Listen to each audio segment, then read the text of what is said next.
Well, thank you so much for giving me some of your time. I thoroughly enjoyed the film, and so did my wife, which is surprising because anything that has anything creepy in it, she's not normally crazy about it.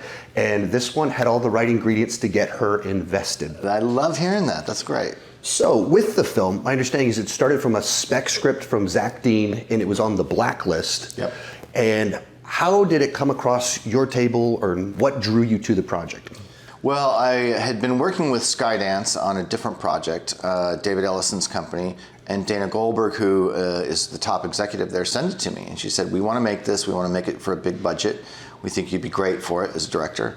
So I read it, and at first I said no, because I felt like it had too many genres. You know, I mean, what the movie is it's a romantic, science fiction, action, horror, political thriller. You know, that's like 6 genres right there. But then the more I started to think about it, I thought, I think maybe that's the reason I should make it, because no one's done a movie that blends as many genres as this that I could think of anyway. And then I just got excited about the idea. I thought the romance was great, and then I said yes. So kind of diving in on that specific idea that it is this genre blending film, and it seems like almost each act has a different genre to it. Yeah. And so how did you go about trying to seamlessly tie all these different kind of tones together and genres together while having that cohesive story?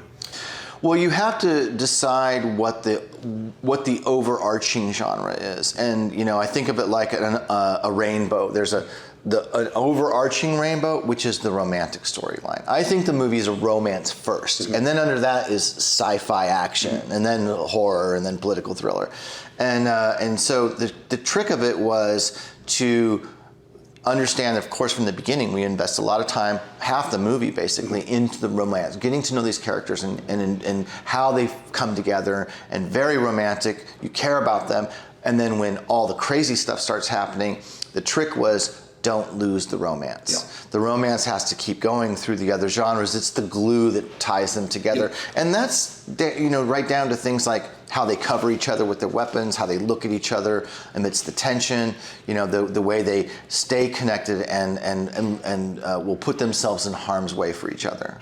That you used the word glue to describe it. That's literally the word that I used in one of my later questions about the film. But that idea of kind of intertwining different genres together seems to be something that you've kind of done throughout your whole career. Yeah. All the way back to Hellraiser Inferno, we shift into, it's kind of this cop procedural noir, and they do Emily Rose, and it's a courtroom drama, but it's an exorcism movie. Yeah. Have you always kind of been drawn to tell stories that do blend together genres, or no, that's very intentional. I think that it's something that I just am innately and instinctively interested in, and it's very difficult to do. Typically, you're only blending 2 genres. Yeah. You know, you're putting 2 things together that are not necessarily together normally, or a lot of genres are 2 genres together. A lot of films are 2 genres blended, but familiarly, like the sci-fi comedy, you know, or sci-fi action. Science fiction, you typically, it's a sci-fi drama, sci-fi action, sci-fi comedy, sci-fi horror. You're usually blending that with another one anyway. And but what I hadn't done, and what is not very common, is to blend more than 2 and get into 3 or 4 or 5. Mm-hmm. Yeah, that was the thing that while I was watching it, I was like, why did they decide to release this movie at Valentine's Day? And then you get 5 minutes into the movie, 10 minutes into the movie, you go, there it is. That's why. That's right there. And then 50 minutes later, you're like, oh, I really get it now. Right. It keeps building. I have a follow-up question on almost that exact point. One of the things I wanted to do with this movie coming out, I was going to kind of cover your whole filmography. Sure. And so just kind of diving into some specific questions. Right. With like Exorcism of Emily Rose, you kind of took a genre that has the definitive film in The Exorcist. And especially now, 20 years later, there's so many movies that have been in that space, but it still stands out because you chose that specific perspective of through the courtroom. Yeah.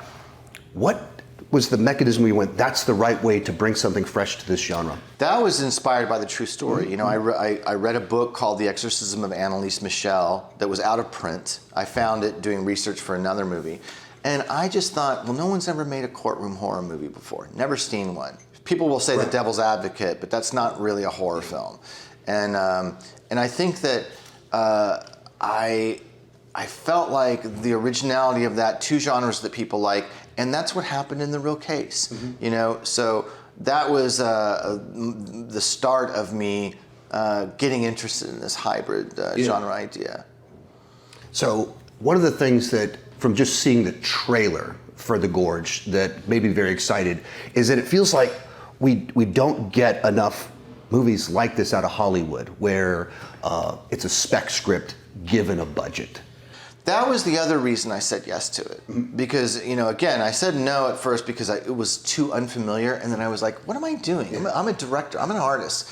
That's the reason to do something. And it was also, it wasn't just the originality of all the genres that it was blending and playing with, but it was the fact that here is a very expensive, tentpole level movie that Skydance and Apple were willing to pay for, that's not a sequel, it's not a franchise film, it's not IP, it's just an original story. And you're not trying to build a franchise out of it, it's just an original story. And I thought, we need more of these. Exactly. I need to make one. And kind of on that point, one of the things I find fun about your filmography is that it does have everything in there. It has this original Exorcism courtroom drama followed by remake to a classic, and then we do small original horror, and then as big of an IP as you can do, and then we go back and we do something small like the iPhone. I was about to say iPhone. That's something different. Black Phone. Yeah.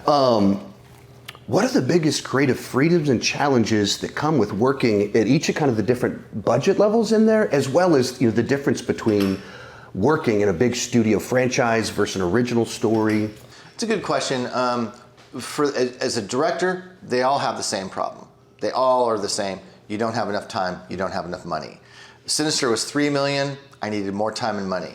Doctor Strange was over $200 million, I needed more time and more money. You know, so you're always dealing with that as a director. That's filmmaking. I think that the biggest difference, on the one hand, is the physicality and the sort of the fun of working in more intimate spaces just with actors. The smaller the budget, the more you're not doing visual effects, and you're not shooting green screen, and you're not, it's much less tedious. Everything's alive in front of the camera. You're not constructing a false reality out of the higher tech stuff. So in that respect, smaller films are more rewarding in the process. But with the bigger films, you can imagine almost anything, and you can create visual spaces and environments that don't exist in the real world. That's really exciting. That's really satisfying to do. And so one of the reasons I made The Gorge, and one of the things I loved most about it, was creating all those interesting spaces down inside the gorge that don't exist in the real world. You know, and the other thing I'll say is that the big movies are also just more exhausting. That's what they don't tell you. They don't tell you how much a tentpole movie takes out of you. You know, Or just imagine the pressures that come with. and there is that. The more expensive the movie is, the more the financiers are concerned. You know, so there is more pressure. But in my case, I've been lucky though. I've been supported in all the movies I've made. In that respect, you know, well, with the exception of one, but certainly Sinister, Doctor Strange, Black Phone, these you know, Emily Rose, the movies that I think they're the best of my filmography. One of the reasons they're good is the studio's totally protected and supported my vision. You mentioned the idea of like creating these realities that don't exist. You know, there's now over 40 projects in the MCU, and Doctor Strange, I think, easily has the most interesting and creative visuals to it. Yeah. And I've described it to people as it's like you took Dark City and Inception and Escher drawings and a kaleidoscope, threw them in a blender, and then made them into these. Oh, and don't forget the biggest influence, Steve Ditko's comics, you know, which were visually works of art. Right, and you pull that all together. Yeah. What is that collaboration process like in terms of writing it, directing it, and then working with the VX? The problem with writing it is you write it out and nobody knows what the hell you're talking about. You know, they're just reading it and they're like, this doesn't make any sense. I go, it's gonna look awesome. And they trusted me, and then in the end it did look awesome. What I'm very proud about with that movie is I was certainly setting out to make a visually very ambitious movie, and I said from the beginning, I said I want 5 huge set pieces that would be the weirdest set piece in any other movie, and I don't want any of them to be anything like the other one. Yeah. And so I think it's probably the most visually ambitious and interesting MCU film, and it certainly created the language for the rest of the MCU after it. They're using the portals, they're using the psychedelic multiverse. You know, they're using all these things that were a big part of the visual design of that movie, and I'm very proud of that. Yeah, rewatched it just a couple days ago. It's like there's so many cool things, like what you just described. They really do look totally different and have a visual style, and they're thrilling, exciting action set pieces at the same time, not just a cool visual. On kind of talking about the character work in your films, with the Gorge, the evoking emotion with your films. With the Gorge, it builds this sense of intrigue very early on with this mystery of what exactly is kind of going on. How did you go about trying to craft the mysteries and making sure that they're satisfying yet surprising in their resolutions? It's about how you dole out the information of what's inside the Gorge. You tease it at first with the line, you know, when JD says, the Gorge is the door to hell and we're standing guard at the gate. And we just hear them. And you're like, we don't know what that is. As soon as you do that, the audience is like, oh, I can't wait. And they have that sense of anticipation. And that's what gives you the time to build the love story. And I felt like just at the point where, okay, enough love story, we got to give them something, there's the first attack. You know, and then you see some of it, but you don't see that much. You don't see too much, you don't see too clearly, and you're like, okay, I got a little bit of the idea, but what else is down there? You know, and then of course, by the time you've spent half the movie really investing in these characters, you drop them in the Gorge. And by that point, you invest all that time so that when all that action starts and all that craziness starts down inside the Gorge, you care about the people, you care about their relationship. You want to see them survive, you want to see them protect each other, and hopefully that's how the movie works. I'll have a follow-up question on that in just a second, but on that idea of evoking emotion, the other thing you've done a wonderful job of with some of your films is dread. And even a couple days ago was watching Deliver Us from Evil, and my wife, who doesn't watch horror at all, walked in the room, and she just, within 30 seconds, she goes, "What? I don't know what this is, but I can't watch." Just from the sound design, I can't watch. But over the last 5 years, the Science of Scare project has repeatedly said that Sinister is the scariest movie of all time, based off tracking heart rates of people watching movies, and it's won 3 of the 4 years, and it was number 2 the other year. And so scientifically, you've made the movie that gets people's hearts racing the most. Why do you think 10 years later it still has that visceral reaction from audiences? I think that there's a commitment in that movie to forcing the audience to experience the terrifying unknown. It's the unknown quality. The Super 8 films are very disturbing, and you're watching these very creative, bizarre murders happen, but you don't know what you're looking at the same time. You don't know who's doing it. You don't know why the film's there. The paranormal enters in. The appearances of Bagul are at the bottom of the pool, one of my favorite images I've ever made. You know, the hanging at the beginning all of this is giving them information, but not really getting them any closer to what it is. And so you're continuing to gather information, but the mystery just keeps growing and growing. And that dread, that's how you get dread. That the terror of what could happen next and what all this might mean is what sustained the elevated heartbeats of people, I think, because the idea of this place and the presence of the unknown, the fear of the unknown becomes so thick in that movie that you get into a suspended state of anxiety. On that idea of you crafting horror, you were originally tied to Doctor Strange 2, and it was announced it was going to be this big horror movie. As much as you're comfortable sharing, what was your vision for a horror movie in the MCU? I'm not going to answer that question for this reason. If I answer it, I've just learned that first of all, I have an NDA, not to talk about that, but more importantly, I've just found that if I answer any questions about Marvel, that becomes the only thing anybody talks about, and then everybody picks it up, and it sort of dwarfs the movie I'm here to promote. So I just don't answer questions about Totally Marvel. fair. On On the character work in your films, this movie, as we mentioned earlier, the glue that holds it together is you buy into the relationship between Anya Taylor-Joy, Miles Teller.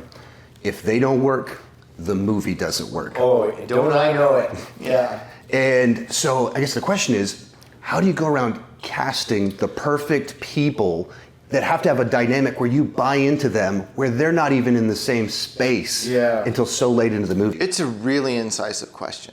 And I thought so much about this. That's probably the thing I spent the most time thinking about in early pre-production and thinking about casting. And because the actors at this level, you don't get to read them. You don't do chemistry reads. You know, you have to just make the offer and cast them. And ultimately, I believed both of them could be snipers. I had to do that first. But I think that what I looked at and ultimately respected was that both Anya and Miles are extremely nuanced actors. They're very good at playing nuance in intimate scenes. And I knew that when we were shooting the stuff across the gorge, even though there's this vast expanse, I was going to be shooting them close up. So their ability to play interesting reactions, not overacting, but to be very human and very subtle in a way that the audience can feel and infer a lot. They both do that very well. And that was what I was betting on. And then the fact that when they got together, they actually just had personal chemistry. They're great friends now. You know, they and their spouses go out together all the time.